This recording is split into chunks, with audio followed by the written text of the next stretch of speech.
Yes, ADM Arun IAS നേരത്തെ സൂചിപ്പിച്ചതുപോലെ സന്നിധാനത്ത് അവിടെ ഒരുക്കങ്ങളൊക്കെ പൂർത്തിയായിട്ടുണ്ട്. വിവിധ ഇടങ്ങളിൽ നിന്ന് സന്നിധാനത്തേക്കുള്ള വിവിധ കേന്ദ്രങ്ങളിൽ നിന്നുള്ള ദൃശ്യങ്ങളാണ് പ്രേക്ഷകർ കാണുന്നത്. എല്ലായിടത്തും ഈ പൊന്നമ്പലമായിട്ട് ദൃശ്യമാകുന്ന എല്ലായിടത്തും ആളുകളുടെ ഭക്തരുടെ വലിയ തിരക്കുണ്ട്.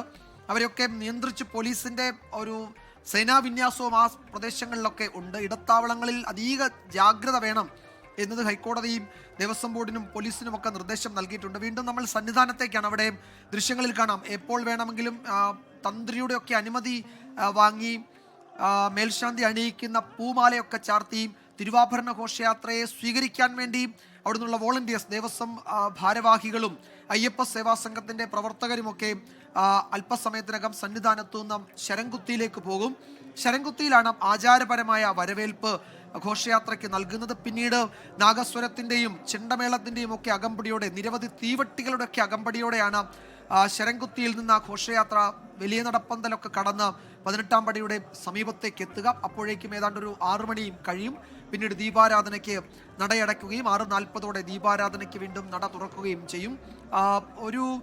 ഒരു പക്ഷേ ഇന്ന് രാവിലെ പത്തനംതിട്ട ലാഹയിൽ നിന്നാണ് തിരുവാഭരണ ഘോഷയാത്രയുടെയും ഇന്നത്തെ യാത്ര തുടങ്ങിയത്.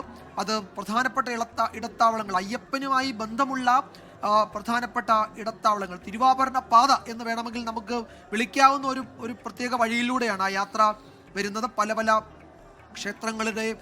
ക്ഷേത്രങ്ങളിൽ രാത്രിയിൽ ക്ഷേത്രങ്ങളിൽ താമസിച്ച് അവിടെ പ്രത്യേക പൂജകളൊക്കെ അർപ്പിച്ച് വിശ്വാസികൾക്ക് തിരുവാഭരണം ദർശിക്കുന്നതിന് പേടകങ്ങളിൽ പൂമാലയൊക്കെ അർപ്പിക്കുന്നതിനൊക്കെ അവസരമൊക്കെ കിട്ടും. അങ്ങനെയാണ് ആ യാത്ര വലിയാനവട്ടം, ചെറിയാനവട്ടം വഴി ശരംകുത്തിയിലേക്ക് എത്തുന്നത്. ശരംകുത്തിയിലാണ് സ്വീകരണം. അവിടെ ദേവസ്വം മന്ത്രി നമ്മൾ ദൃശ്യങ്ങളിൽ കാണുന്നുണ്ട്, ദേവസ്വം ഭാരവാഹികളുണ്ട്, തിരുവിതാംകൂർ ദേവസ്വം ബോർഡിന്റെ ഉദ്യോഗസ്ഥരുണ്ട്, റാന്നി MLA പ്രമോദ് നാരായണനുണ്ട്. അവിടെ എല്ലാവരും ഈ പറയുന്ന ഒരുക്കങ്ങളുടെ കാര്യത്തിൽ ദേവസ്വം ബോർഡും സർക്കാരും ഒക്കെ ചേർന്ന് തോളോട് തോൾ ചേർന്ന് പ്രവർത്തിക്കുന്ന ഒരു ദിവസം കൂടിയാണ് ഈ മകരവിളക്ക് തീർത്ഥാടനത്തിന്റെ ഈ പ്രധാനപ്പെട്ട ദിവസം.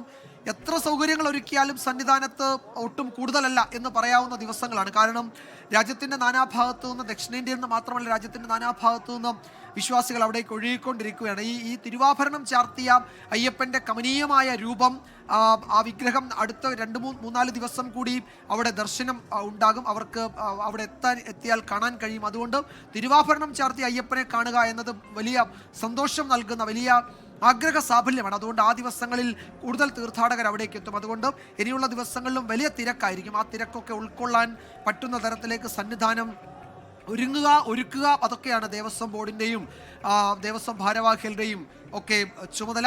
നമ്മൾ MG പ്രതീഷിലേക്കാണ് പോകുന്നത്. പ്രതീഷ്, അവിടെ നമ്മൾ ദൃശ്യങ്ങളിൽ കാണുന്നുണ്ട് ദേവസ്വം മന്ത്രിയും റാന്നി MLA അതുപോലെ ദേവസ്വത്തിലെ ഉദ്യോഗസ്ഥരൊക്കെ ഉണ്ട്. എപ്പോൾ വേണമെങ്കിലും ഇനിയും ശരംകുത്തിയിലേക്കുള്ള സ്വീകരണം സംഘത്തിന്റെ യാത്ര തുടങ്ങും. ദേവസ്വം ഭാരവാഹികളും അയ്യപ്പ സേവാ സംഘത്തിന്റെ പ്രവർത്തകരും ഒക്കെ ഉൾപ്പെടുന്ന വോളണ്ടിയേഴ്സിന്റെ യാത്ര എപ്പോൾ വേണമെങ്കിലും തുടങ്ങാം, അല്ലേ?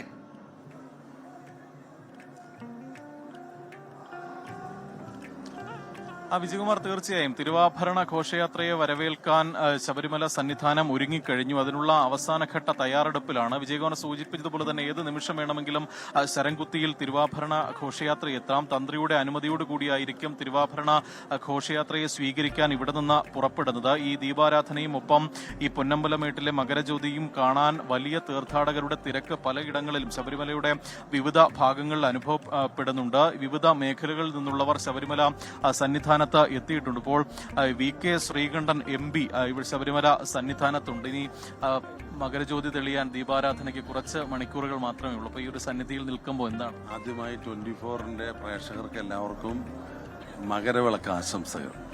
ടീം 24ന് എല്ലാ ആശംസകളും നേരുകയാണ്. ഇത് ഒരു നന്മയുടെയും സ്നേഹത്തിന്റെയും സൗഹാർദ്ദത്തിന്റെയും കൂട്ടായ്മയായിട്ടാണ്. തത്വമസി എന്ന അക്ഷരാർത്ഥത്തിൽ നമ്മൾ ഉൾക്കൊള്ളുമ്പോൾ ദുഃഖങ്ങളൊക്കെ അകറ്റാനും സ്വാർത്ഥതയൊക്കെ വെടിയാനും ഒക്കെ ഏറ്റവും നല്ലതാണ് മകരവിളക്ക് ദർശനം. അപ്പോൾ ആ ദർശന പുണ്യത്തിന് വേണ്ടി ഞാൻ കുറച്ച് വർഷങ്ങളായിട്ട് സ്ഥിരമായിട്ട് വരുന്ന ഒരു ഭക്തൻ കൂടിയാണ്. അപ്പോൾ ഇത്രയും പേരെ ഒരുമിച്ച് ഇങ്ങനെ കാണാനും ഈ ഒരു ശരിക്കും ഒരു ഈശ്വര ചിന്തയിൽ നമ്മുടെ മനസ്സിനെ ഒന്ന് ജാഗ്രതപ്പെടുത്താനും നല്ല ഒരു കാലാവസ്ഥയാണ്. ഇപ്പോൾ ശബരിമല എന്ന് പറയുന്നത് ലോകമെങ്ങുമുള്ള മലയാളികൾ മാത്രമല്ല ഒരുപാട് വിശ്വാസികളുണ്ട്.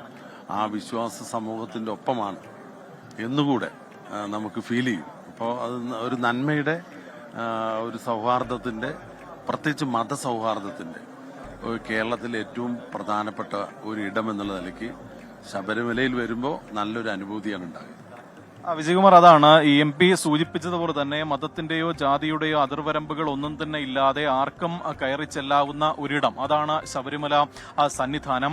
ലോകത്തെവിടെയായാലും ഏത് സമയത്തും 24 വാർത്തകളും ഓഗ്മെന്റഡ് റിയാലിറ്റി പാക്കേജുകളും എക്സ്പ്ലെയിനറുകളും വിശദമായി കാണാൻ ഞങ്ങളുടെ YouTube ചാനൽ നിങ്ങൾക്ക് സബ്സ്ക്രൈബ് ചെയ്യാം.